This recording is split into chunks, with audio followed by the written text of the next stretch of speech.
Um, with that, we will start with framing where we see the topic as a whole. The recent Concordium identity app launch was the first time that the Concordium, where we have launched I would say, a dedicated a suite, an app dedicated to the Concordium identity layer and surfacing that. It's something that we have been thinking about for quite some time. It was and now there was a good moment to seize that opportunity and roll it out, because we see a lot of developments happening around the world and a bigger need for identity services. Concordium as a whole was built on this foundational idea that you are going to need some kind of identity layer also in something like the crypto world. There is a big need for anonymity. There is a big need for people to be able to express themselves in various guises. But in essence, trust online in the real world, no matter where it is, trust between human beings and institutions and so on, it requires some kind of identity layer. And by that we mean that needs to be somebody who can be held accountable for when things don't go right. Otherwise, you're simply not going to have a system that makes sense. In the past, a lot of what we call the Web 2 world, or the existing infrastructures, a lot of that relies on revealing yourself, all your basic information, all your personal attributes, because there's simply no other way of doing it. There was no technical way of allowing for that trust to be built.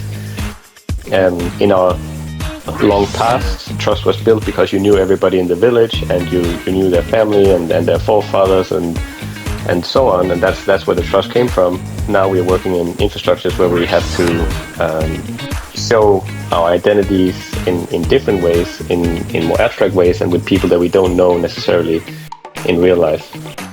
So a lot of that came down to using government-issued certifications like passports, identity documents, and other things like that, where the trust essentially comes from the state's ability to exercise a monopoly on violence and force you to trust these documents. So at its most basic form, that meant that you would enter a service, you would show up with your image, your personal data, and you would hand that over to some kind of centralized institution that would then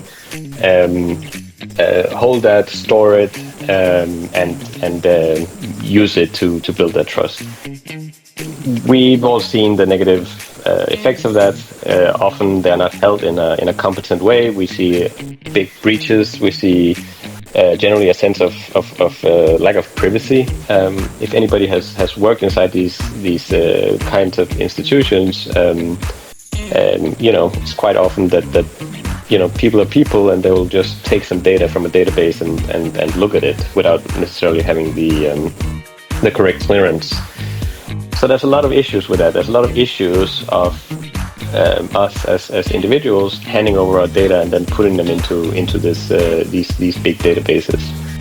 Web3 has, of course, tried different approaches in various forms, and they have there's a lot of interesting things have happened there.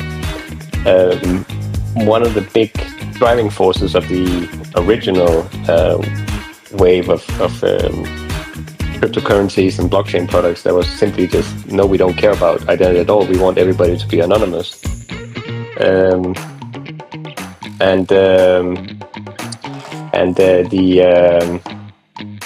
The general regulators did not really accept that, of course. It's not acceptable to just have public keys on a network engaging anonymously with each other. So we end up in a scenario where we have a fragmented, rather centralized or compliance-heavy space, where privacy is not really treated as a top priority. So what we are doing, and what was really the seed for the whole Concordium project, was that the identity came at the protocol layer. That is unusual in this space, to say the least. It is often considered a little bit of an anti-pattern.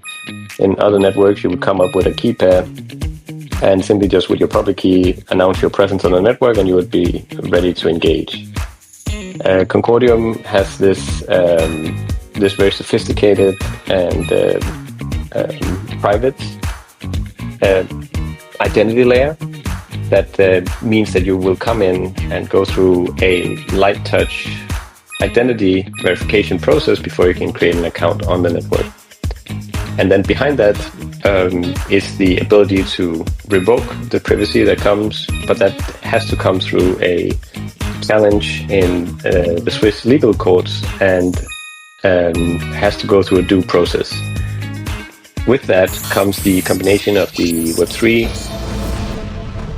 exciting Lego brick approach, modular approach to building a new world of finance and identity, and we combine that with the existing traditional legal structures in a way that is quite elegant and will allow us to get the best of both worlds. Furthermore, now we have this Concordium ID where there's some identity attributes stored alongside a user's account. So this is where zero knowledge proofs come in, and alongside the Concordium ID, combining that with some strong CKPs, zero knowledge proofs, and we give users the ability to prove attributes that are derived from the government-issued certificates, and that's very powerful. We get privacy, and at the same time, those people who need these kind of proofs, they can actually satisfy themselves that it is true. So that is sort of at its core what we are trying to build here.